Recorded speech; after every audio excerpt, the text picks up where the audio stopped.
Channel 5 Network. This is OpenLine.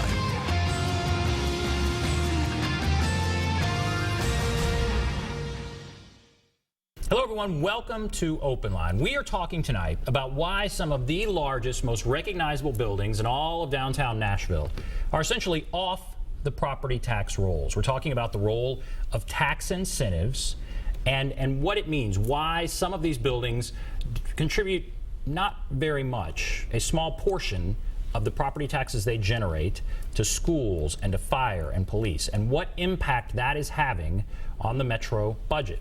I did a story about that ran tonight at 6 o'clock. We'll show you that story. We're happy to have with us as our guest Metro Council Member at Large, Charlie Tygard. Thank you for being with us. Glad to be here. You have talked about your concerns when it comes to the Metro budget and the path that we are on. I'll show you the story in a few moments about tax increment financing and tax incentives. But what are some of the concerns that you have when you look at our budget? Well, the concern is times are great now. And, you know, you as a family, when times are good, have decisions to make of what to do with your income. Do you build on? Do you go on better vacations? Do you buy nicer cars? Is part of your decision based on putting some aside for the rainy day? And I think that's my biggest concern. It's not a question of if, it's a question of when. Times aren't as good as they are now. And are we taking the steps necessary to protect the taxpayers in those lean times? And we hear all the time this notion of tax increment financing. The Sound Stadium just went over budget, and the mayor and the finance director said it's going to be okay. We have some tax increment financing money, and we'll kind of cover it with that. It's not going to increase anyone's property tax bill. I think people, their eyes glaze over when you talk about tax increment financing. It's almost like voodoo economics. You know, the money has to come from somewhere. So anytime you shift it from one pot of money to another pot of money, you're denying some other location some improvement.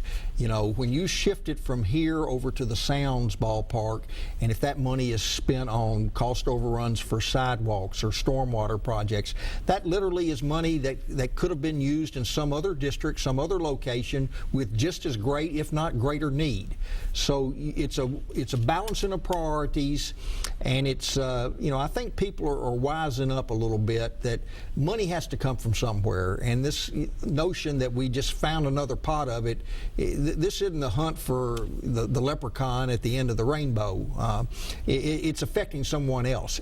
I think that's what we need to focus on. And what I want, there's several things I want people to maybe understand before the show's over, but tax increment financing, tax TIF money, that is property tax money. That is our property tax money. All right, we did a story that aired tonight at 6 o'clock.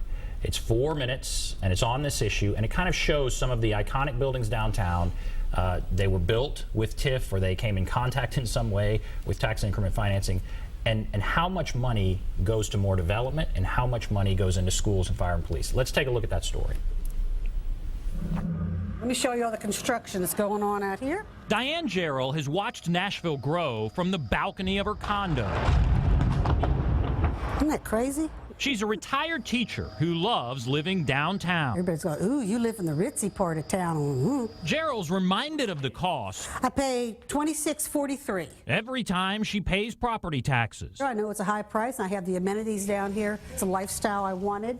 Jarrell doesn't complain about the taxes because her itemized bill shows much of it going to schools and public safety. But she was shocked when we told her almost all of her taxes actually go to MDHA, Metro's development agency.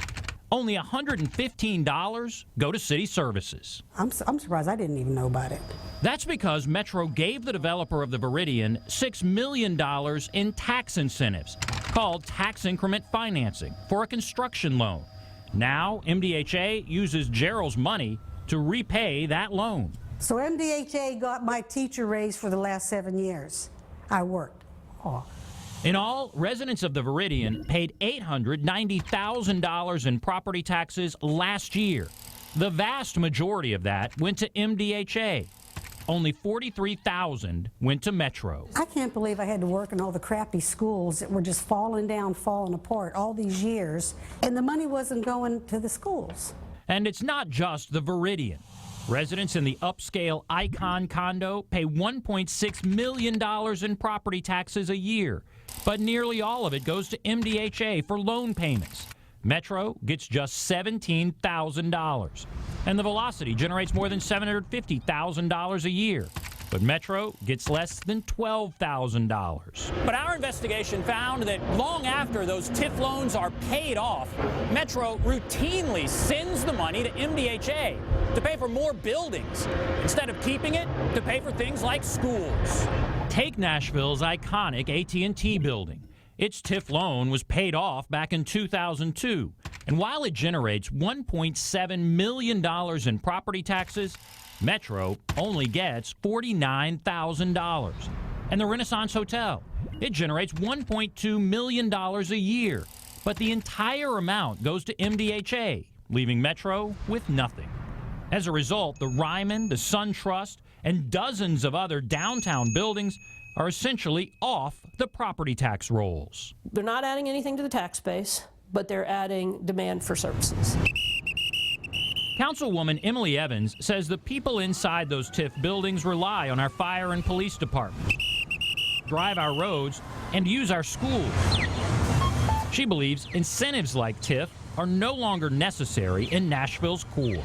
I don't see any evidence that absent the TIF program, we would not have development downtown. Evans claims developers expect the incentives because Metro has been so generous with them. If you talk to people in the development community, I mean, their attitude towards TIF is, why not? I mean, it's like the 2-for-1 special. It's a hot town for redevelopment, and when you have an opportunity and you have a need, then you need to take advantage of it. Metro's finance director defended TIF, claiming it's fueled Nashville's building boom. It's enhanced the downtown experience. But admits it's time to examine TIF's future. Going forward, there will need to be a discussion as to whether it's having a detrimental impact on the city's operating budget. Over time, if that continues to grow, I think there needs to be a debate. Voter beware, vote no. It's not going to go to schools, that's for sure. Diane Jarrell just wishes her tax bill showed where her money was really going. But for now, Jarrell says learning about TIF was a revelation. And now I know where they're getting all their money for all these nice things. So there you see Rich Riebling, the finance director, saying there needs to be a debate going forward. At this point, it's $17 million comes out of the general fund to go to MDHA for TIF payments. $17 million. But that's going to increase as new buildings come online. It'll be many millions more. So what do you think about that? Well, I think both sides of the argument, it's really an education to me. You know, I've been around a long time, and there's a lot of council members with a lot less experience, and you've raised some issues here in this story that this is almost politics 101 to start educating both the public, but especially our elected officials on the pros and cons. And I think both sides have some valid arguments.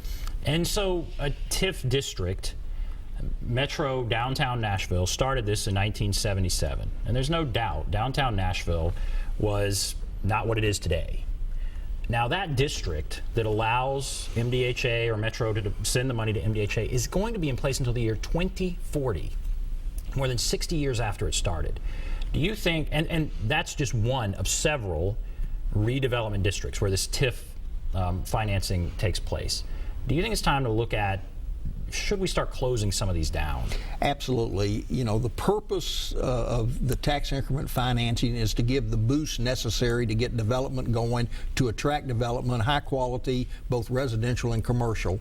So once that goal is met, and you can certainly argue that downtown has reached that goal, if not the saturation point at this stage, certainly it should be time to examine those limits and say enough's enough. There's other parts of town that more closely define the blighted or the need of help. And I can name a half dozen off the top of my head, as you could, that would certainly enjoy revitalization and would be heavily supported in their communities. So why, well, the question will be, why do you think it continues? Certainly, developers are happy to have this assistance. And is that part of the reason potentially why this continues? We have to take a break. If you're on the line, hold on. We see several calls coming in. We will get to your calls right after this short break. We will take a break. Be back right after this.